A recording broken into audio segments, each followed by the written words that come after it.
I think about that too sometimes, and because our minds are so overwhelmed, I think, and haven't allowed us to be the people that we were given this responsibility to work with the land, and lots of times we're removed from that because of colonization.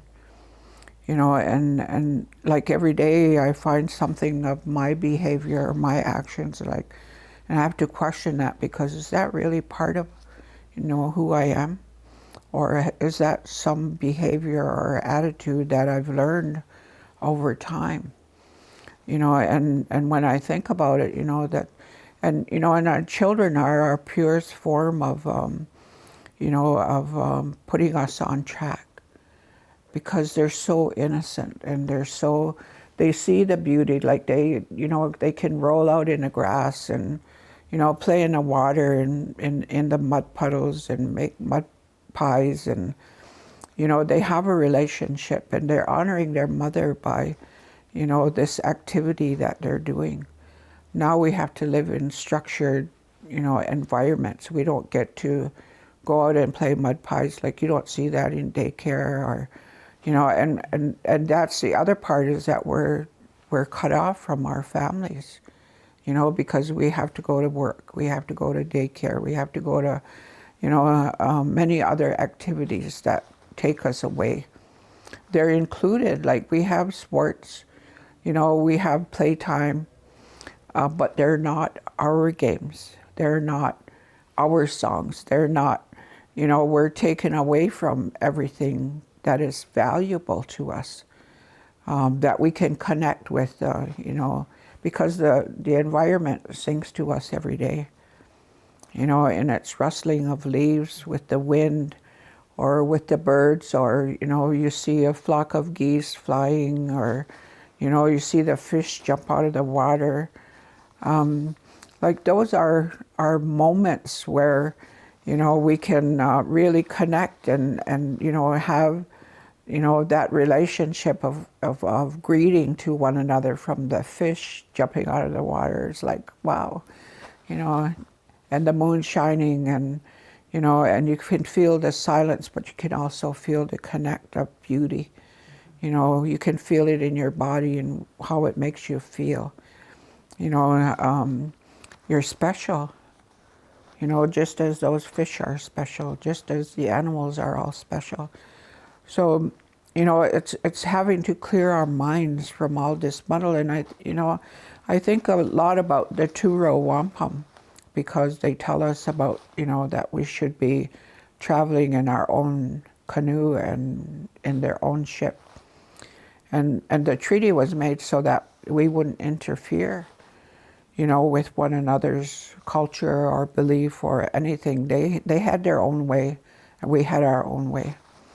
So when we get caught up, in straddling those two vessels, when a storm comes up and we can't choose, like, where do we go? Do we go to the ship to the answer, or do we stay in our canoe and relate to the environment? Look to the medicines that are available there, or what was the teaching about? What was the ceremony about? Because that's where we draw, our knowledge and how it teaches us to, resolve conflict, how to work with one another, how to build good, healthy families, how to work in a garden, how, it's all that relationship with the land.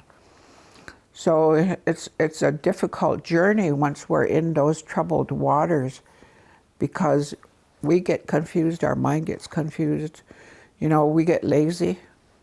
It's easier to go to the store and to buy our foods, but at the same time we don't know. I know that our teachings tell us about having that purity and that sacredness when you go into the garden, that you're not overpowering that garden, and and that you don't try to overpower anything, because we're equal. We're all here to give life. We're all here to give sustenance. We're here to enhance life in general. So when we talk about, decolonizing, and I think that it's like it strips us again, of these things, and to wash away like things that we've learned over time. But it becomes a difficult time because we're so in those troubled waters that we can't really sort out what belongs to us and what doesn't. So it's a difficult journey. But I think that in the Thanksgiving address, when I hear that, like it tells me and gives me clear direction on, this is what belongs to the people.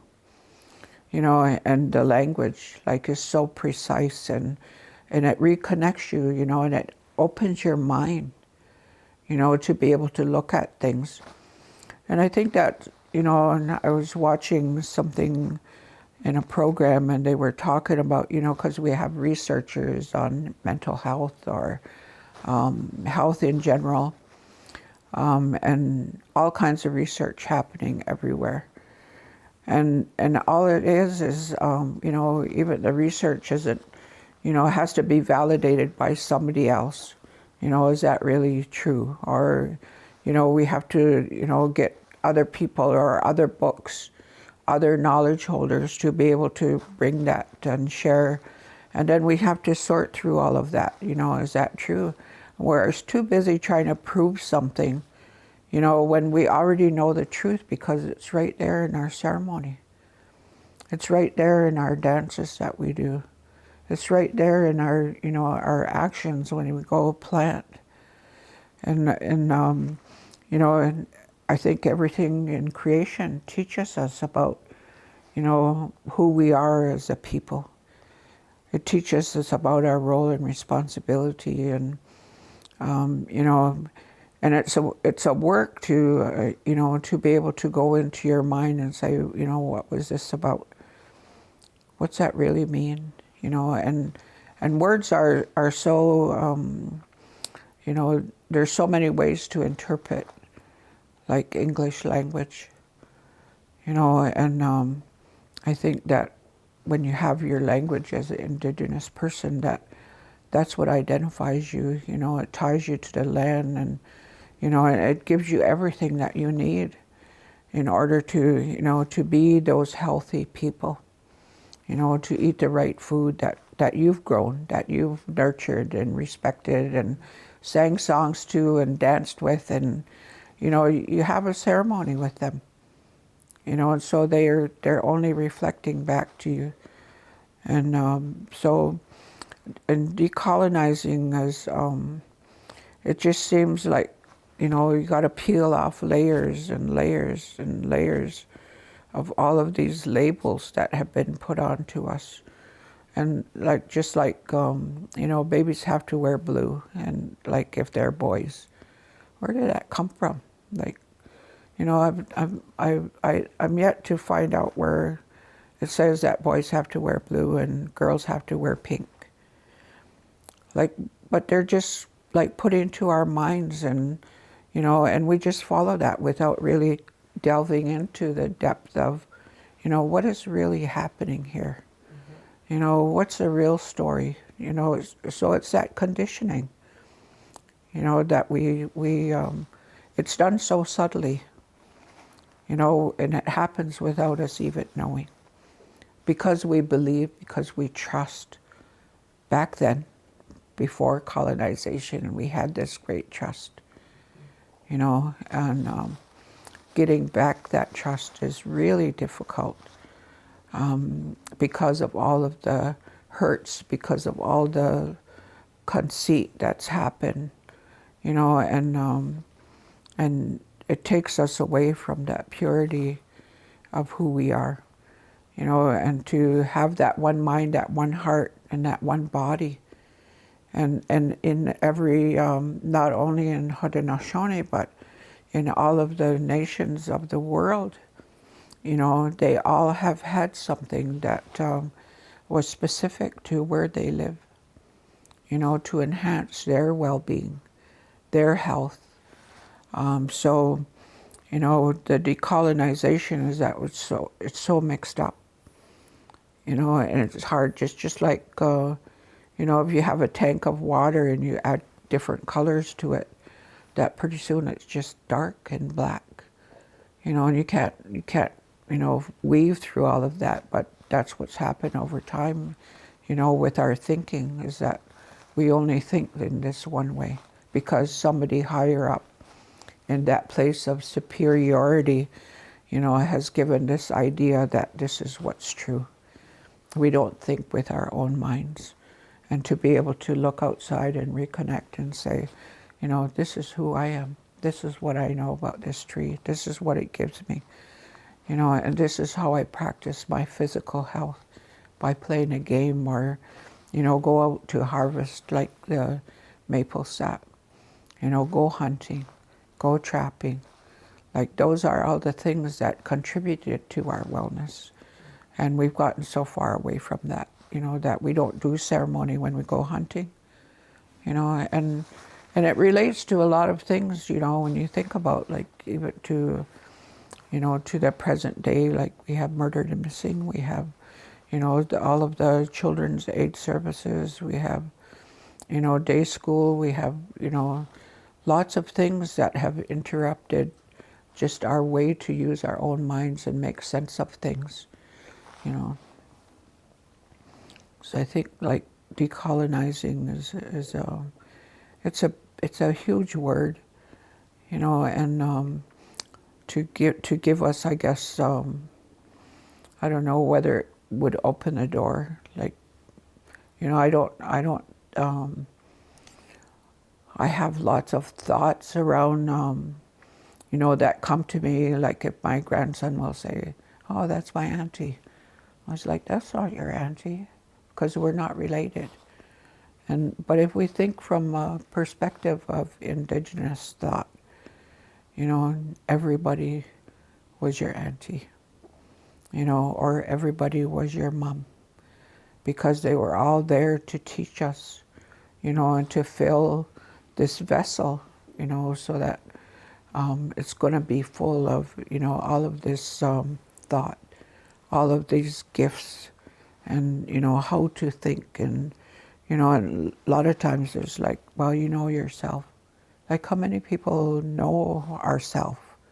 You know, because we've been taught outside of ourselves to be who we are. You know, or what is our health? Like, we look outside to get somebody to monitor our health when we should be able to monitor our own health by the food that we eat, or water that we drink, or, you know, the air that surrounds us. The trees should be in operation of giving their gift to us, you know, so that we're not being influenced by, you know, chemicals and smog and all of that. So, you know, decolonizing is like, it's so huge, and it's confusing, because we can actually do those and take action to it, you know, and change our behavior and change our attitudes. But we have to know who we are first of all. We have to be able to grasp that and embrace it.